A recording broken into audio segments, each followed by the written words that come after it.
Hey, welcome back to the No Money Real Estate Podcast. And today I want to tell you exactly how you can buy any house you want with no money and no credit. Hey, my name's Ken Dunn, and I'm a real estate investor. I want to welcome you to the No Money Real Estate Podcast. On this show, I'm going to interview elite level real estate investors from all over North America. And I'm going to help you to see one thing that all successful real estate investors have in common. They built their portfolios without using a dime of their own money. I've got a portfolio of $300 million in real estate. That includes resorts, apartment buildings, commercial buildings, and I built the entire portfolio without using a dime of my own money. Real estate is a business that anybody can get into, but the strategies that those titan real estate investors use to build massive portfolios have been kept secret for decades. Now, because of this show, I'm going to reveal them to you. So let's get started. Hey, glad you're back again for another episode. And listen, I want to spend a bit of time with you right now and explain how real estate investors make billions of dollars is really what it comes down to. I had a friend on a vacation out in Atlantic Canada text me early this morning, and he showed me this beautiful cottage property that he found on a beach that really captured his heart. And the question he asked me, and in fact, I will show you the text right now so you can see it. It says, how do I make this happen with no capital? It's a beautiful little cottage. It's on a beach area, waterfront area in PEI, and he's not thinking about short-term rentals, I know, because I know him. He's just in love with the place, and he wants to buy it. And obviously, everybody in the real estate space and all my friends hear me constantly talking about the fact that I've acquired hundreds of millions of dollars in real estate without any money whatsoever and never getting a credit check done. And so I wanted to spend some time with you in this show and talk about exactly how that happens, because this is not a strategy that is reserved for the elite real estate investors. I want to make sure you understand that right away. But if you look at the biggest names in real estate, from Robert Kiyosaki to Grant Cardone to the biggest players in Canada, this is the one thing they all have in common. They never use their own money to acquire any real estate. And so with that in mind, I want to walk you through the strategy right now and help you to understand. And really, this strategy revolves around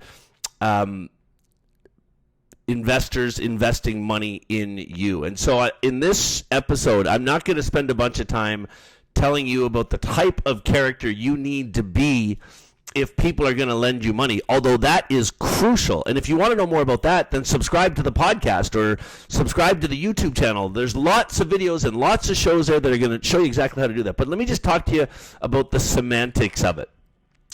When you're looking at any property that you want to buy, let's just specifically focus on houses for your family. So if you want to buy a house for your family and you don't have a lot of money for a down payment or you don't have any credit, here's the steps you need to go through.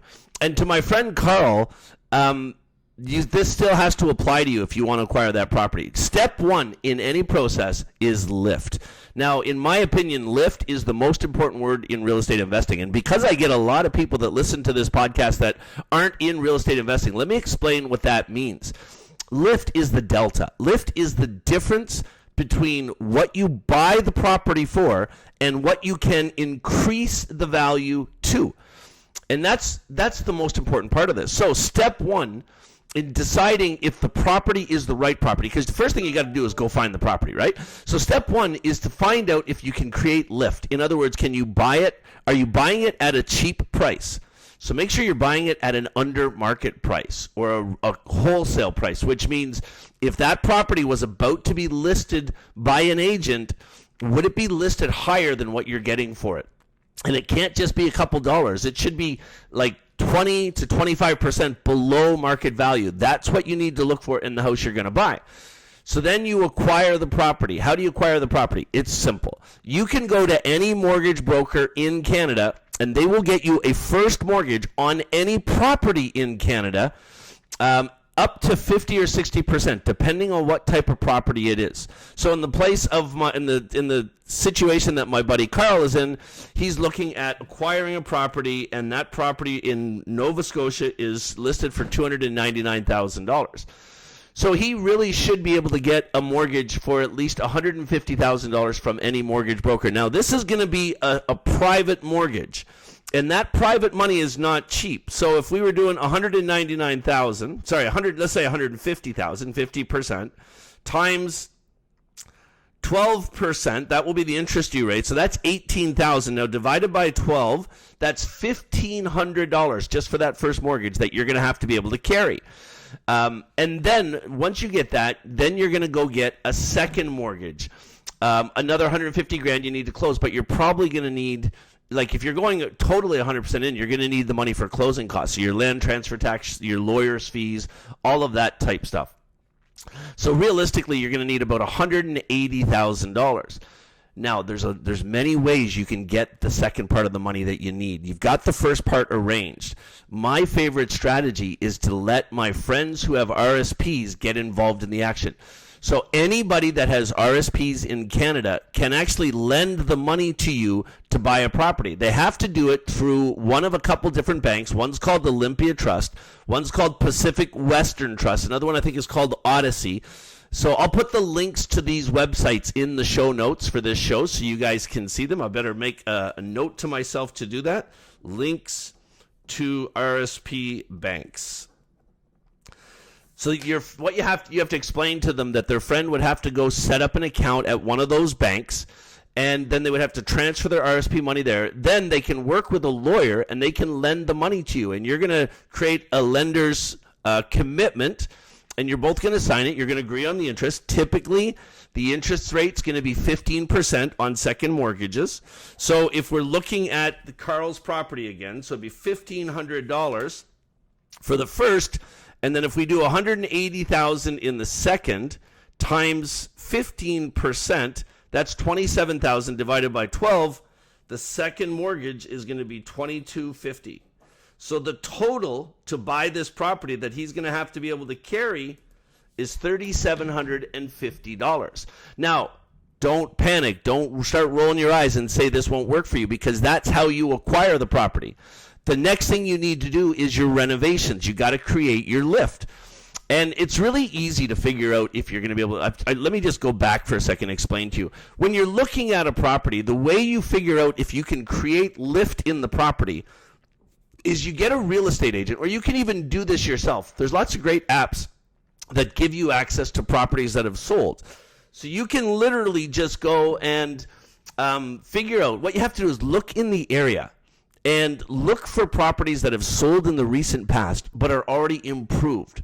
So when you look at your property that you're buying, this undervalued piece of crap, by the time you do all the renovations, the new roof, the new windows, the new doors, the new inside, the new kitchen, all of this, you're going to have a good idea in your mind of what it looks like. So now you're going to go look at other properties that already look like what yours is going to look like when you finish the renovations. We call those comparables. When you find the comparables, find 3 of them and figure out what's the average of the 3 of them, and that's easy to do, right? So if you have 3 properties that are worth $500,000, the average is $500,000. But you just add up the 3 and divide by 3. That's your average value. Well, you can reasonably believe that that's what your property is going to be worth after you do the renovations. And you know why I say that? Because that's how the whole the whole appraisal industry works. See, that's what most people don't realize, is that when you get a house appraised, all they're doing is they're looking at the quality of what's inside your house. Then they're going to go find 3 comparables, and they're going to tell you the average value of the 3 comparables, and they say this is what your place is worth. So you can do that same thing. Before you buy the property, before you even think about buying the property and taking on these loans, go find your comparables so you have a clear understanding of what your ARV is. That stands for after repair value. So here's the whole strategy in a nutshell. You buy a property under value, you get the money, you do the renovations. If you need the money for the renovations, let's say you buy this for $300, Karl, and your after repair value is $600. So you've got a total of $320,000 in with what you borrowed already, but let's say it's going to cost you $50,000 to do the renovations.